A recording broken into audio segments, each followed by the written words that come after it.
Promises bought and sold. A commitment made today concerning the future, our future.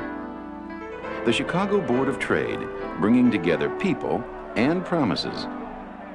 Chip Wickens is a speculator. What we're doing is we're trading futures here. We're trading contracts that are going to be delivered in the future. Futures contracts are promises, commitments to buy or sell a commodity. Commodities can be products like wheat, corn, or soybeans, the grains that make our bread and cereal, or financial instruments like gold, silver, or bonds, tools that help to determine the value of our money. My bread and butter basically comes from what I do during the day. It's being an entrepreneur. Your entire livelihood is on the line. And my biggest risk, biggest fear is going broke. And that's a possibility every single day.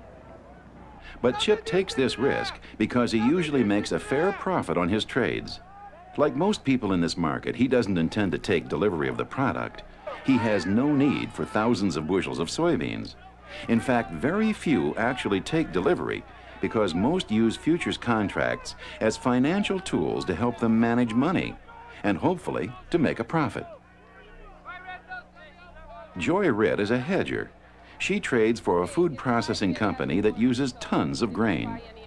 Well, we've definitely been the best buyer today. Commercial grain companies are accumulating so much grain, and the flat price exposure is so tremendous that they need to offset that risk. Using futures, hedgers like Joy can predict the cost of the grain they'll use. Even Joy doesn't usually take delivery of the contract she buys.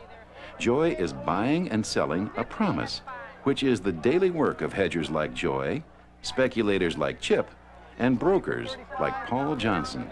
My customers are all over the world, in Amsterdam and London, New York, Japan. From the location that I have, I can see all of these pits and will pass the information on to my customers so that they're able to trade them. For that service, my customers pay me a commission. It's through brokers like Paul that customers buy and sell in this market.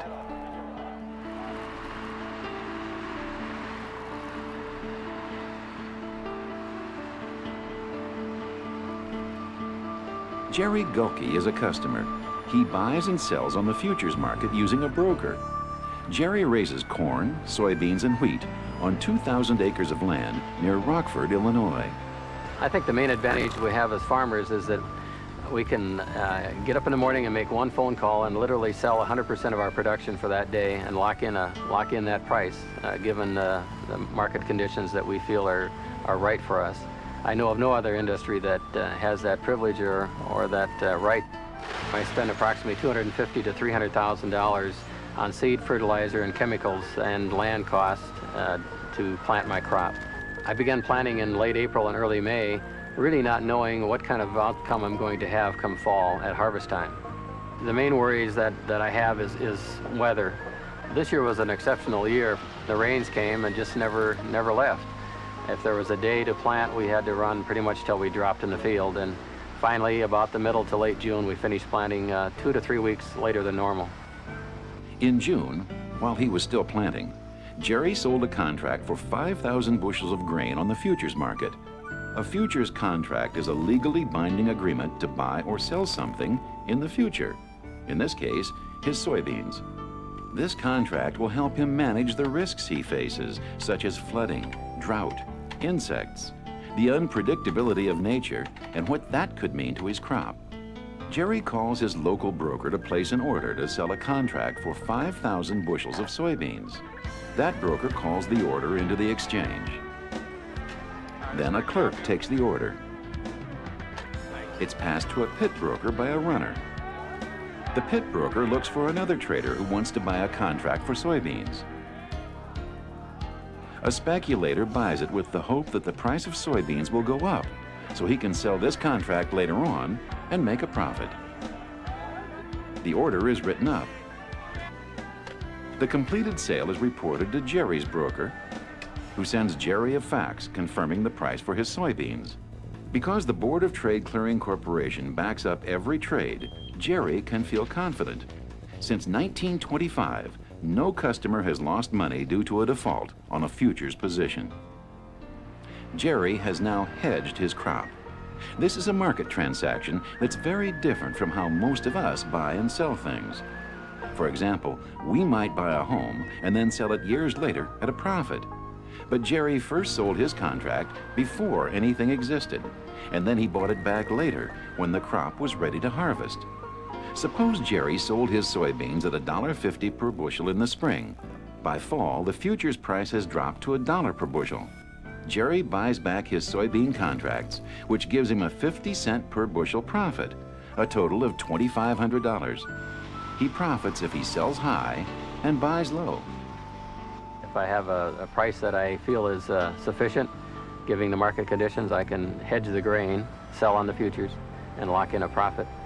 His profit, or even his loss from the futures market, offsets the price Jerry gets when he sells his grain to the elevator operator.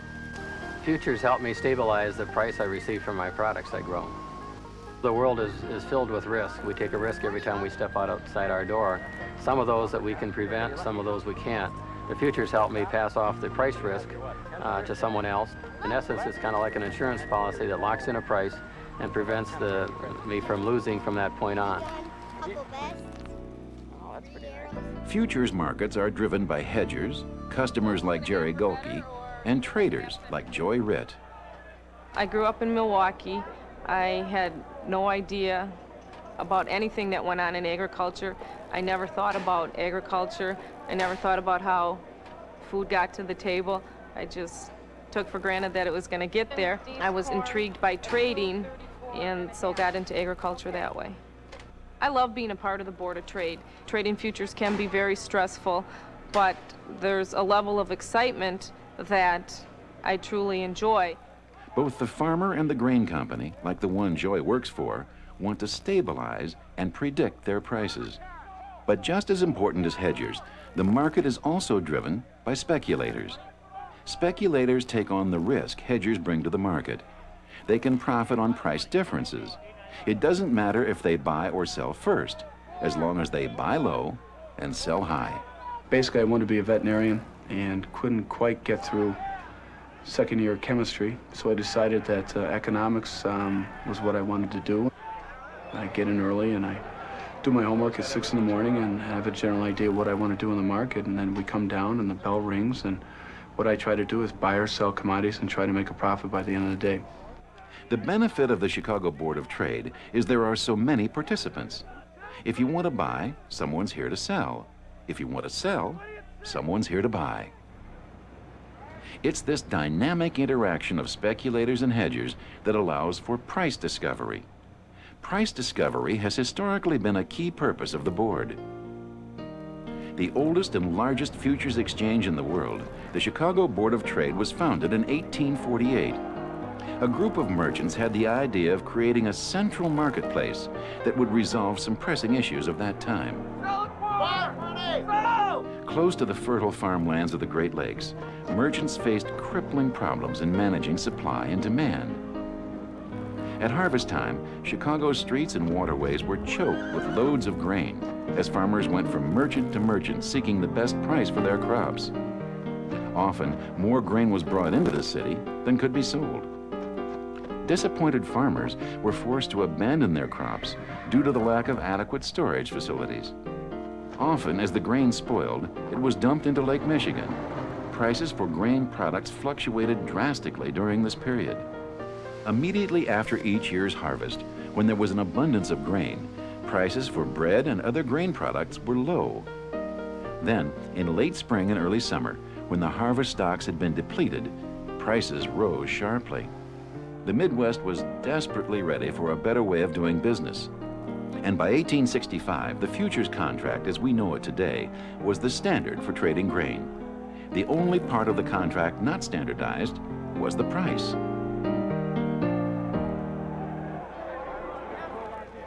What evolved was a process called open outcry. Although it may look chaotic, it is the most efficient method of determining prices. Price discovery is finding out what things are worth. It happens every time a buyer comes to an agreement with a seller. What you have is basically everyone with their input deciding whether to buy or sell, and it all funnels down into the pit. Supply and demand play an important role in price discovery.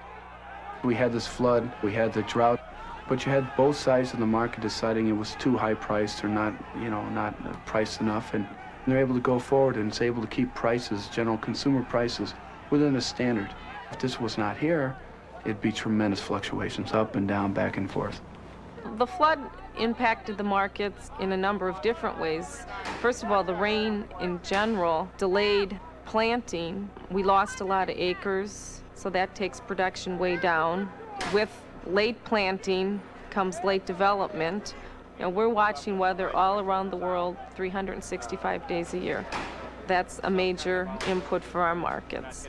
If supply is affected anywhere in the world, it certainly has the potential to affect prices. Demand is a big issue in our world right now with the changing politics, changing government, changing economic situations around the world. And that's why the Chicago Board of Trade is so important. As the largest futures market in the world, this is where speculators and hedgers converge to discover the real price of a commodity, to protect their investments in the future. Futures contracts are traded for commodities that range from grains such as soybeans, wheat, and corn, to financial products such as treasury bonds, 10- and 5-year notes, gold and silver. Financial futures were an innovation added to the exchange in 1975. Using financial futures, hedgers can avoid the effect of interest rate fluctuations on products, like mortgages. Paul Johnson helps these hedgers execute trades. Growing up, I used to come to the visitors gallery here and thought it was always exciting watching the traders on the floor waving their arms, trading the various commodities. Of course, back then there were only agricultural products, and today we have the financial markets. But it was something that was in the back of my mind even as a child, though it took some 24 years for me to finally get into the business. Today, Paul works with investors and portfolio managers throughout the world. Sell 5 D's bonds at the market? Yeah, I'll hold. Pete Taglia of Midwest Mortgage is one of the customers who regularly communicates with brokers on the exchange floor. Like Joy and Jerry, he's a hedger. Pete uses Treasury debt futures to lock in interest rates. As a mortgage banker, we're giving commitments to people to buy homes. Someone will come in, they'll pick out the house of their dreams, they'll need a mortgage. Let's say that mortgage is $100,000. What we do is we commit to the person, we give them the right to have a certain interest rate. If I make a commitment to you to originate a mortgage, I have to be able to sell that mortgage and get back all my funds. Bottom line is, if I can hedge more effectively, what does it mean to you? It means I can give you a lower rate on your mortgage. So that hits you right where it counts. I need to pass on information. That may be from what's happening all over the world as we talk to people in different markets, but also to let people know what's happening on the floor in front of me and to execute those trades. With the Board of Trade, people are able to pass on risk, therefore keeping interest rates lower. When you're watching people on the exchange floor, they're either buying something or selling something. An easy way to remember it is when you're buying something, you're bringing it towards you and your palms are in. When you're selling, you're pushing it away. The way the traders are able to tell the quantities that they're trading are by going to their head for hand signals or using their arms in various ways. It may look on the floor as though there are a lot of people waving their arms crazily. It's actually very efficient. People know exactly what they're saying to each other. For instance, I'm flashing that into my broker in the pit who's immediately looking to 100 different people to sell that 100 lot to. And as he does, immediately turns back to me to let me know. So in a matter of a couple of seconds, I've sold 100 bonds. Probably wondering why I'm wearing this crazy colored jacket. Well, one of the things that we need to do on the trading floor is be noticed. If you're not noticed by people, you'll sort of stand off in the dark. And if you can't have somebody pay attention to you, you can't get your orders executed. This badge is what we use to identify ourselves on the floor.